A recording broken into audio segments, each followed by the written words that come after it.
সকলের প্রতি আমার সালাম, আসসালামু আলাইকুম ওয়া রাহমাতুল্লাহি ওয়া বারাকাতুহু। আজকে সুহাদাই কারবালার মাহফিলে আমরা সকলে উপস্থিত হতে পেরে আমরা সকলেই নিজেকে ধন্য মনে করে সকলেই বলি আলহামদুলিল্লাহ। ওইরকম বয়ান নেওয়ার উদ্দেশ্য আমার মধ্যে নেই। ভাইজান কেবলার আদেশ ক্রমে আপনাদের সামনে দু একটি কারবালার শান পেশ করব। এটি আমার তরফ থেকে আপনাদের মাঝে উপহার পেশ করা। এর মধ্যে ভুল ত্রুটি যাই হয় ক্ষমা সুন্দর দৃষ্টিতে দেখবেন। তার পূর্বে একটি হাদিস আমি আপনাদের সামনে বলে নিতে চাই, কারণ আমরা আলেমদের কাছ থেকে অনেক ধরনের ওয়াজ নসিহত আমরা শুনি। তারা অনেক ধরনের হাদিস কুরআন ব্যাখ্যা করে থাকে। আসলে মূল কথাগুলি তারা আমাদেরকে সঠিকভাবে বুঝিয়ে বলে না। তারা শুধু শরীয়তভাবেই প্রকাশ করে চলে যায়। আসলে হাকিকতের দিকটি তারা আমাদেরকে বোঝানো হয় না, সঠিকভাবে আমাদেরকে বোঝানো হয় না। একটি হাদিসে আছে যে আমার রাসূল পাক সাল্লাল্লাহু আলাইহি সাল্লাম মসজিদে নববীতে নামাজ পড়া অবস্থায় মাওলা ইমাম হুসেন আলাইহিস সালাম মসজিদে নববীতে উপস্থিত হলেন। উপস্থিত হয়ে আমার নবীজির পিঠ মোবারকের মধ্যে চড়ে বসলেন। এই হাদিসটা কি আপনারা শুনেন না? এই হাদিসটা আশা করি সকলে কম বেশ শুনছেন এবং জানেন। আসলে এই হাদিসটা দেয়া আমার আল্লাহ পাক রাসূল পাক কি বোঝাতে চেয়েছেন, কি বোঝাতে চেয়েছেন? আমরা তো আসলে সকলেই এই হাদিসটি কম বেশ শুনছি, জানছি, জানি যে আসলে এর মূল হাকিকত কি। এই বিষয়টা আমি আপনাদের সামনে একটু আলোচনা করে তুলে ধরার চেষ্টা করব। হাদিসে আসছে যে আমার রাসূল পাক সাল্লাল্লাহু আলাইহি সাল্লাম মসজিদে নববীতে নামাজ পড়া অবস্থায় মাওলা ইমাম হুসেন আলাইহিস সালাম আমার দয়াল নবীজির পিঠ মোবারকের মধ্যে চড়ে ঘোড়ার মতো ব্যবহার করতেছে, ঘোড়া চড়াইতেছে, এরকম একটা আনন্দের সহিত সে এই অবস্থান করতেছে। তখন আমার আল্লাহ পাক কি বলতেছে যে হে আমার মাহবুব, মাওলা ইমাম হুসেন আপনার পিঠ মোবারকে চড়ে গেছে, এখন আপনি আর সিজদা উঠাইবেন না যতক্ষণ পর্যন্ত মাওলা ইমাম হুসেন নিজ ইচ্ছায় আপনার পিঠ মোবারক থেকে না নামে, ততক্ষণ পর্যন্ত আপনি সিজদার তাসবিহ বলতেই থাকেন।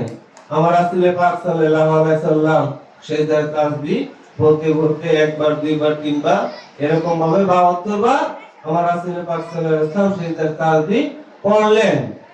আসলে মূলত বিষয়টা হলো এই যে সবচেয়ে পৃথিবীতে সবচেয়ে বড় মসজিদ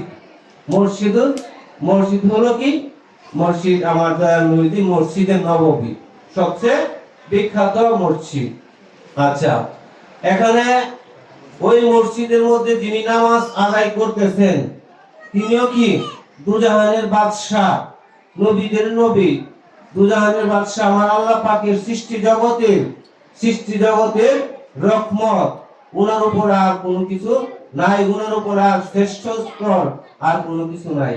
তাহলে শ্রেষ্ঠ মসজিদ এবং শ্রেষ্ঠ ইবাদতকারী এখানে উপস্থিত হয়েছে। তারপর ইবাদতের মধ্যে শরীয়তের ইবাদত নামাজ হলো শরীয়তের ইবাদতের মধ্যে সর্বোত্তম, সর্বশ্রেষ্ঠ ইবাদত হলো নামাজ। এখানে লক্ষ্য করবেন শ্রেষ্ঠ মসজিদ, শ্রেষ্ঠ নবী এবং শ্রেষ্ঠ ইবাদত নামাজ। আর ওই নামাজের মধ্যে শ্রেষ্ঠ স্থান হলো কি? সিজদার স্থান। ওই সিজদার স্থান তাহলে সকল শ্রেষ্ঠ যখন একসাথে ওই সকল শ্রেষ্ঠের উপরে আমার মাওলা ইমাম হুসাইন উঠা বসে গেছে। সকলে বলেন আল্লাহু আকবার। আসলে কি আপনারা কি খুশি হয়েছেন না এই কথাটা শুনে? এই কথাটা বুঝতে পেরে কি আপনারা খুশি নাকি বেজার? সকল শ্রেষ্ঠের উপরে কে বসে রয়েছে? মাওলা ইমাম হুসাইন আলাইহিস সালাম। সকল শ্রেষ্ঠের উপরে বসার পর আমার আল্লাহ পাক বলতেছে, হে বন্ধু, আমার কাছে খুবই ভালো লাগতেছে, আমার কাছে মাওলা ইমাম হুসাইনের এই ভালোবাসার আমি নিজেও কি পাগল হয়ে গেলাম। তাই আপনি সিজদা উঠাবেন না, এখানে আল্লাহ এটাই বুঝাইতেছে যে যেখানে মাওলা ইমাম হুসেন উপস্থিত হয় সেখানে আর কোনো আমল ইবাদত থাকে না। সেজদা বন্ধ করে দেওয়া হয়েছে, রুকু সেজদা বন্ধ করে দেওয়া হয়েছে, নামাজ বন্ধ করে দেওয়া হয়েছে। কার প্রেমে? মাওলা ইমাম হুসাইনের প্রেমে। আর ওই ইমাম হুসেনের স্মরণে আজকের এই মাহফিল, কারবালার ময়দানের মাহফিল, সোহাদায়ে কারবালা। এলে আল্লাহ পাক আমাদেরকে মাওলা ইমাম হুসেনের প্রেম, ভালোবাসার, মহব্বতের যে বিষয়টা সকল কিছু ঊর্ধ্বে আমাদেরকে এই হাদিস দিয়ে আমাদেরকে বুঝিয়ে গেছেন। মাওলা ইমাম উপস্থিত, আর কোনো কিছুই চলবে না। যেমন মুহররম মাসের মধ্যে আমাদের মুর্শিদ কেবলা আমাদেরকে একটা শিক্ষা দিয়েছে, সকল প্রকার ইবাদত যাই কিছু আছে করা, জিকির আজকার বন্ধ। ঠিক না? মুহররম মাস আসলে আমরা পাঁচ টাইমে সালামের পর আর জিকির করেন, করা হয় না। মানে কি? শুধু আল্লাহ এবং আল্লাহ রাসূলের প্রতি শানে দুরূদ এবং সালাম, এই এতটুকুই কি এই মুহররম মাসে যথেষ্ট। এর বেশি কি? মাওলা ইমাম হুসেনের প্রেম ভালোবাসা নিয়ে এই একটি মাস যারা কাটিয়ে দেয় তারা হলো আল্লাহর প্রেমিক, তারা হলো রাসূল প্রেমিক, তারা হলো মাওলা ইমাম হুসেনের প্রেমিক। তাই সেই কারবালা উপলক্ষে মাওলা ইমাম হুসেনকে নিয়ে আমার একটি নতুন একটি গজল, এটি আপনাদের কাছে আমি পেশ করব।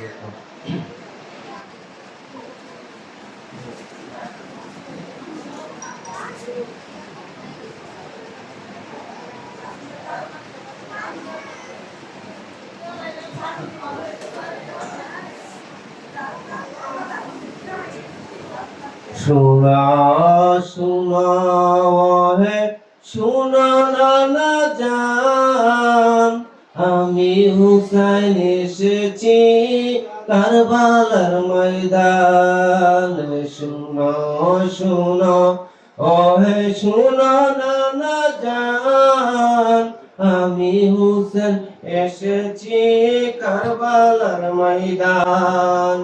হাসি মুখে আমি হব কুরবান, জীবন ফিরে পাবে মুমিনের ঈমান।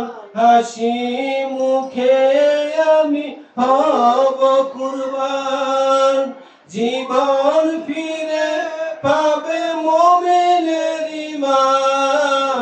তোমার দেহের প্রাণ আমি হুসাইন।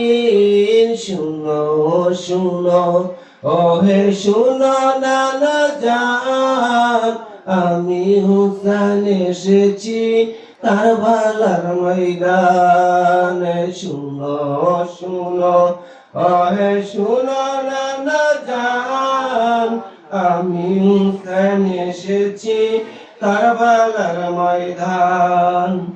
এ জগতের প্রাণ তুমি আমার নানা জান, তোমার আগমনে জেগেছে জাহান। এ জগতের প্রাণ তুমি আমার নানা জান, তোমার আগমনে জেগেছে জাহান। কাফের হবে যে নিতে চাই প্রাণে। শুনো শুনো ও হে শুনো না জান আমি হুসাইন এসেছি কারবালার ময়দান। শুনো হে শুনো না জান আমি হুসাইন এসেছি কারবালার ময়দান। হাসি মুখে আমি হব কুরবান, জীবন ফিরে পাবে মুমিনের ঈমান। হাসি মুখে আমি হব কুরবান, জীবন ফিরে পাবে মুমিনের ঈমান। তোমার দেহের প্রাণ আমি হুসাইন। শুনো শুনো ও হে শুনো না জান আমি হুসাইন এসেছি কারবালার ময়দানে। শুনো শুনো ও হে শুনো না জান আমি হুসাইন এসেছি কারবালার ময়দান। এই প্রাণে বাঁচে না দেহ বিনে, দেহ বাঁচে না প্রাণ বিনে, এই প্রাণে বাঁচে না দেহ বিনে, দেহ বাঁচে না প্রাণ বিনে। তুমি আমি মিলে একই নিশান, শুনো শুনো ও হে শুনো নানা জান, আমি হুসাইন এসেছি কারবালার ময়দান। শুনো শুনো ও হে শুনো নানা জান, আমি হুসাইন এসেছি কারবালার ময়দান। হাসি মুখে আমি হব কুরবান, জীবন ফিরে পাবে মুমিনের ঈমান। হাসি মুখে আমি হব কুরবান, জীবন ফিরে পাবে মুমিনের ঈমান। তোমার দেহের প্রাণ আমি হুসাইন, শুনো শুনো ও হে শুনো নানা জান, আমি হুসাইন এসেছি কারবালার ময়দানে। শুনো শুনো ও হে শুনো নানা জান, আমি হুসাইন এসেছি ময়দান। প্রাণ থাকে ভিতরে দেহ বাহিরে, তলোয়ার চালায় তারা দের উপরে। প্রাণ থাকে ভিতরে দেহ বাহিরে, তলোয়ার চালায় তারা দের উপরে। শহীদ করল তারে কারবালার ময়দান। শুনো শুনো ও হে শুনো নানা জান, আমি হুসাইন এসেছি কারবালার ময়দান। শুনো শুনো ও হে শুনো নানা জান, আমি হুসাইন এসেছি কারবালার ময়দান। হাসি মুখে আমি হব কুরবান, জীবন ফিরে পাবে মুমিনের ঈমান। হাসি মুখে আমি হব কুরবান, জীবন ফিরে পাবে মুমিনের ঈমান। তোমার দেহের প্রাণ আমি হুসাইন, শুনো শুনো ও হে শুনো নানা জান, আমি হুসাইন এসেছি কারবালার ময়দানে। শুনো শুনো ও হে শুনো নানা জান, আমি হুসাইন এসেছি কারবালার ময়দান। আসলে এই গজলটি আমার নিজের লেখা। এই গজলটির মধ্যে এই কারবালার ময়দানের অনেক হাকিকত লুকায় আছে, যে আমরা যদি মনোযোগ সহকারে এই গজলটি শুনি এবং এটা যদি ব্যাখ্যা করি, তাহলে আমরা আসলে অবশ্যই এই গজলের শেষ করিতে লেখা হয়েছে যে শহীদ করলো কারে কারবালার ময়দানে। আসলে কারবালার ময়দানে কে শহীদ হয়েছে, কাকে শহীদ করা হয়েছে, এটা কি আমরা জানি? আমরা এই শরীয়তের দৃষ্টিতে আমরা এতটুকুই জানতে পারি, এতটুকুই বুঝতে পারি যে কারবালার ময়দানে মাওলা ইমাম হুসাইনকে শহীদ করা হয়েছে। আসলে কুরআন এবং হাদিস এইগুলি যখন আপনারা তর্জমা করবেন, ব্যাখ্যা করবেন, বিশ্লেষণ করবেন, গবেষণা করবেন, তখন অটোমেটিকলি এই রহস্য আমাদের সামনে উন্মোচন হবে, আমাদের সামনে এই সত্য বিষয় প্রকাশ হয়ে যাবে। আসলে সেই কি সেই কারবালার ময়দানে শহীদ করেছে হাকিকি মুহাম্মদকে।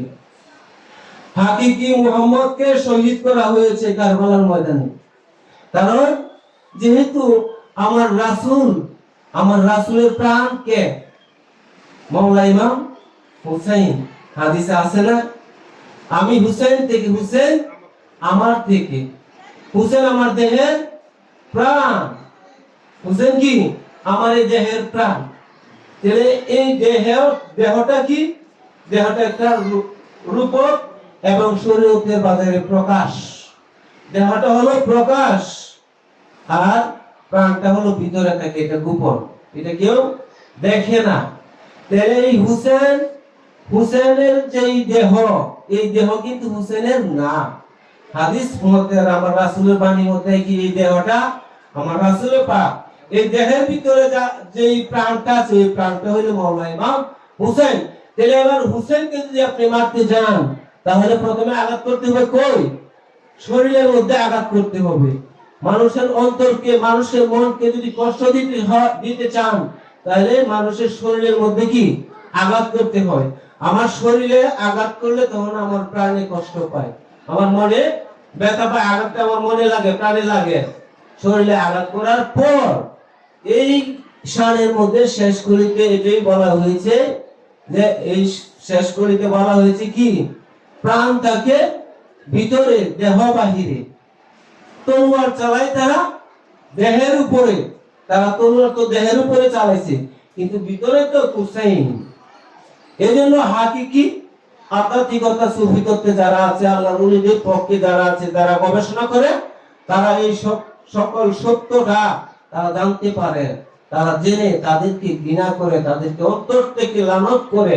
যারা এই কারবালার ময়দানে রক্তাক্ত ঘটনা ঘটিয়েছে, ইসলামকে এই কারবালার ময়দানে জিন্দা করেছে, ইসলামকে জিন্দা করেছে। ইসলাম আশ্রয় চেয়েছে।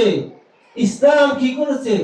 ইসলাম যখন অসহায় হয়ে পড়েছে, ইসলাম যখন বিলুপ্ত হওয়ার পথে, তখন ওই ইসলাম কার কাছে সাহায্য চেয়েছে? ইসলাম মাওলানা ইমাম হুসাইন আলাইহিস সালামের কাছে সাহায্য চেয়েছে যে আপনি আমাকে বাঁচান, আপনি আমাকে জীবিত করেন। এই জন্য তো সুফিরা কবিরা এবং মৌলানা সাহেবেরা ওয়াজ করে বলা কি? হ্যাঁ, ইসলাম জিন্দা হোগা হার কারবালা কি বাদ। কারবালাতে ইসলাম জিন্দা হয়েছে, এই কথাটা বলে না?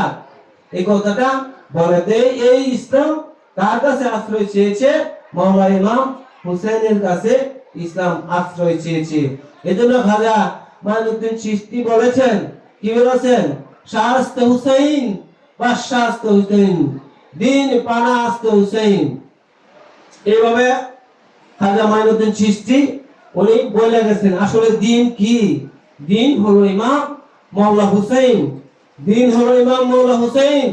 বাদশাহ যদি কোনো বাদশাহ থেকে থাকে, সেই বাদশারও বাদশাহ হলো ইমাম হুসাইন। সকল বাদশার বাদশাহ ইমাম হুসাইন। এই কথাগুলি কি আমরা আগে জানতাম? এগুলি আলেম সাহেবরা আপনাদেরকে কোনোদিনই বলবে না।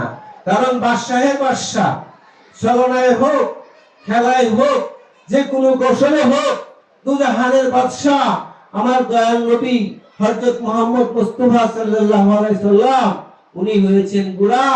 আর মাওলানা ইমাম হুসাইন আলাইহিস সালাম হয়েছেন কি? বুড়ার চালক।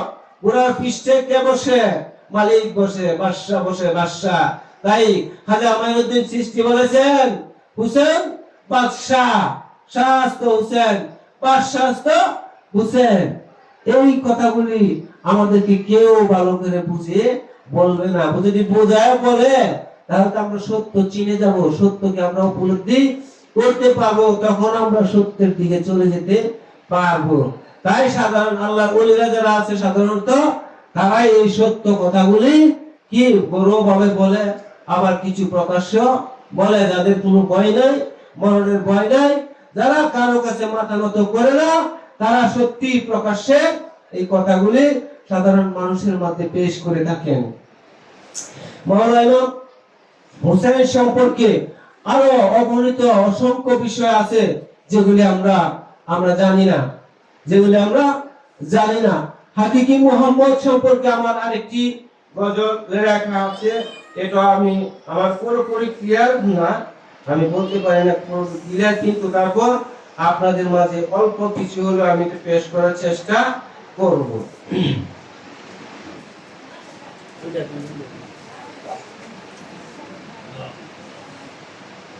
মুমিনের অন্তরে আগুন, মুমিনের অন্তরে আগুন লাগে আসলে কারবালা।